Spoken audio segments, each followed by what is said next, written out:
quotation.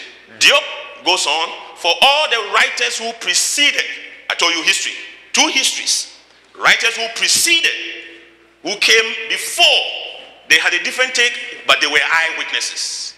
And then writers who came after, they tampered with history.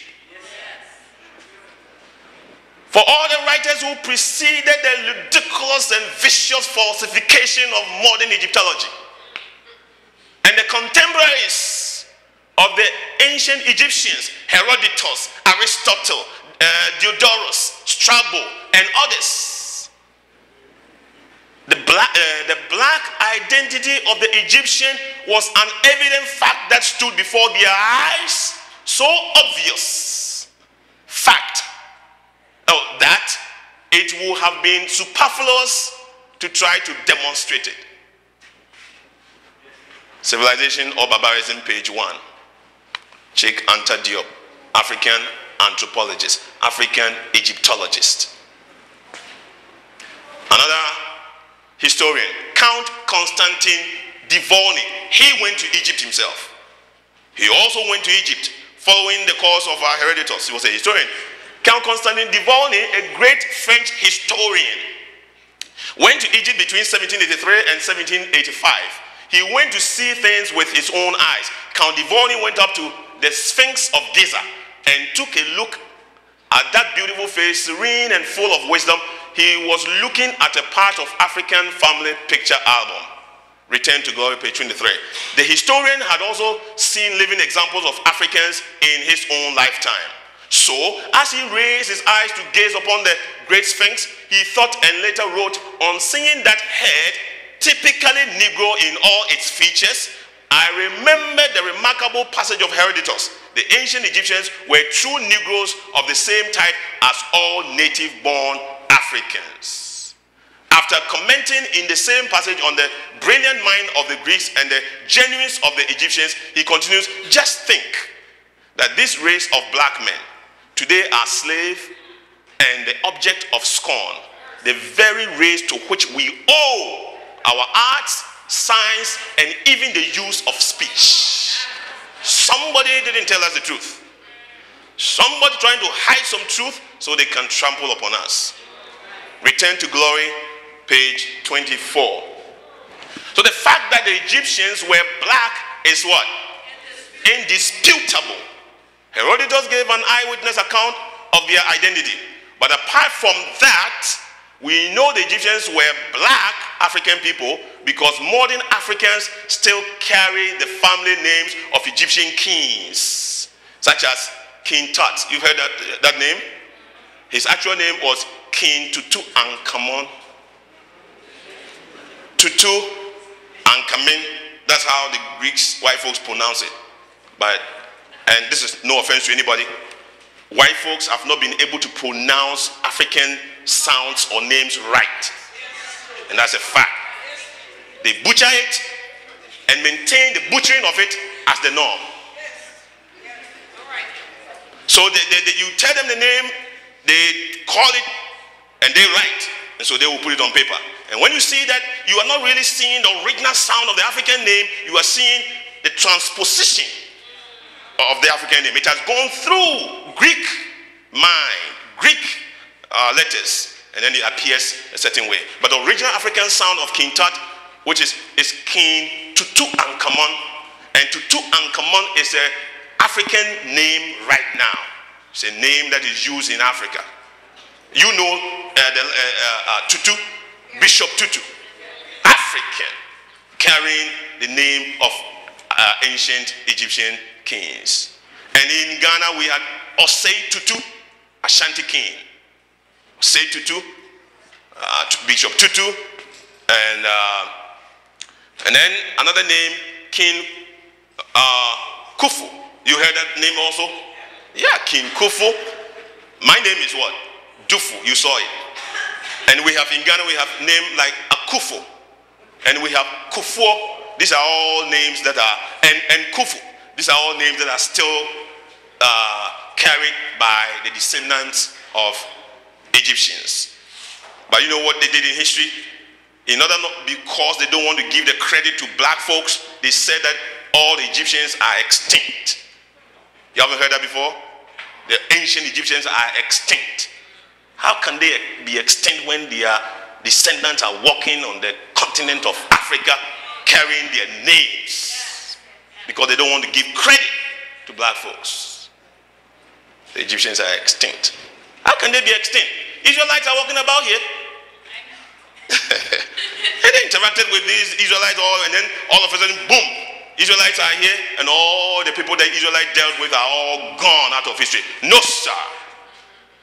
Somebody's not telling us the truth. Talking about names. This is quoted from Dakwa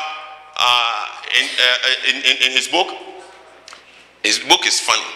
The Africans Who Wrote the Bible. That's the title of his book. But that's not my emphasis. Page 203. He says, even the word Mesopotamia, where all this started, is a Western name given to that geographical region. But it has an Akan prefix, Mesonpo, meaning I am carrying the sea. Mesopotamia. Mesopo is an Akan word. Now let's deal with linguistics. We are still on the names and the various linguistical aspects of Egyptians. The ancient Egyptian priest Menathu, and I'm quoting from the same book, page 202. Menathu, who wrote the most credible history of ancient Egypt, is Omani Anto. This is the African name. Original African name, sound. And the Akan name of the god Osiris Kentimantu is Osoro Kantamanto. If you become a missionary and you go to Ghana, ask them to take you to Kantamanto market in Accra right now. It's in Accra. Or go to the internet and put in the word, go to Ghana's website and put in the word Kantamanto. And it's a market in Ghana right now. And this was a name of a god in Egypt. Same name, same, carrying the same. The Akan name for the most famous ancient Egyptian city, Memphis, is Manfe. Manfe is also a name of a city in Ghana right now. They say Egyptians are extinct. To the modern descendants of the ancient Egyptians, these names are not extinct. They are still used and they can be found today in Akan people's dynasties, names of peoples and places, page 202. So and so if the descendant, and I'm making a point very important, we're going to take off from here. If the descendants of Ham were black, historians, linguistics, all of that, in general, and Egyptians were black, as has been described, in particular, then indeed the Israelites, this is where we're making the important point, then the Israelites could not have been white. Now, that's a serious point. We're going to now go in Bible and trace our way. If the Hamites were black, and somebody even has said the Shemites were black, but even if you don't take that, but if we establish the fact, which is indisputable, that the Egyptians were black in particular, Ethiopians were black in particular, then the Israelites could not have been white. Is that clear with you so far? And that's a very important point. And we're going to go in there to see. The Israelites had to look very much like their Egyptian brothers in particular and Hamites in general. They all had one common identity and also intermixing. Everywhere you turn, an Israelite is marrying either an Egyptian or Ethiopian. And you saying that they were so different in color that you would think that Sarah asking Abraham to marry or to, whatever, not marry, but to have a baby by Hagar, Egyptian, so that the culture, Hagar's baby will become Sarah's baby because Hagar was a servant of Sarah. And Sarah couldn't see any color difference. White and black. Oh, come on. Somebody's not telling us the truth. Let's start with Abraham, the father of the Jews. Genesis 11:27 says, all of the Chaldeans was Abraham's native country. Ur of the Chaldeans was his home country, hometown, which means that Abraham was no different from the Hamitic black Chaldeans.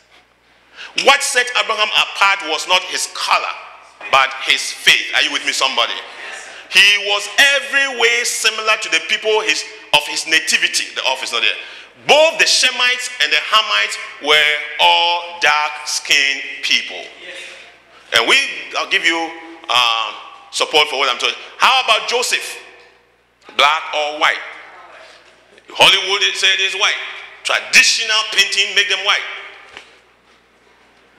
Let's look at the records. Here you have a supposedly white boy in black Egyptian government. His own brother, supposedly white, come to buy corn from him. They have audience with him for many occasions and could not recognize him. They could not identify their own white brother from among black Egyptians. Something is fishy.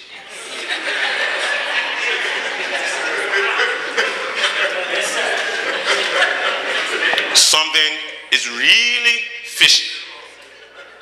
Somebody is not telling us the truth. We have established that the Egyptians were black. Eyewitness account.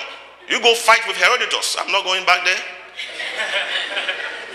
He said, and he described them. If he hadn't seen the people like that, he couldn't describe big nose and all those. Where did he get it from? If he hadn't seen them. And it was history that was written 475 BC, long time ago. So he has established the color of the Egyptians and Ethiopians. Dark-skinned people. My point is, if those were dark-skinned people, the Israelite could never be white. And if that's the case, you have Joseph. His own brothers come stand before him, white boy, official in black Egyptian government.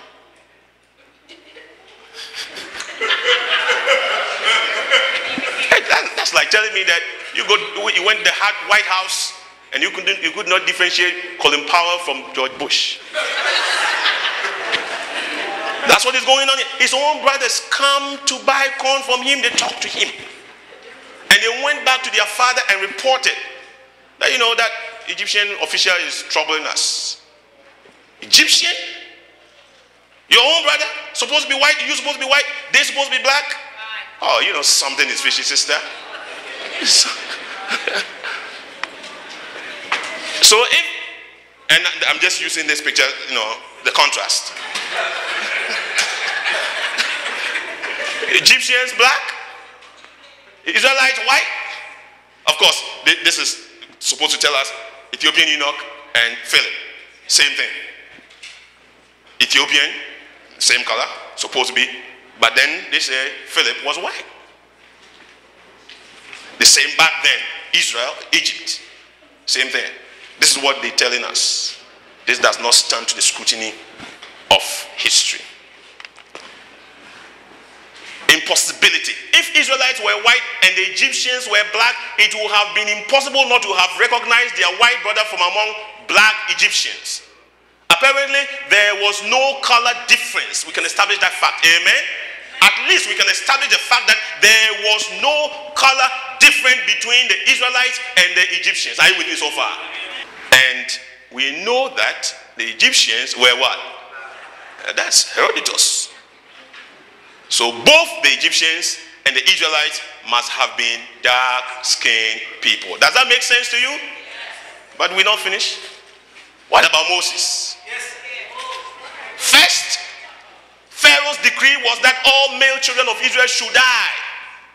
And you have black Egyptian Pharaoh's own daughter come to the Nile and find a white baby and thought he was a black baby. So she adopts him as her own son.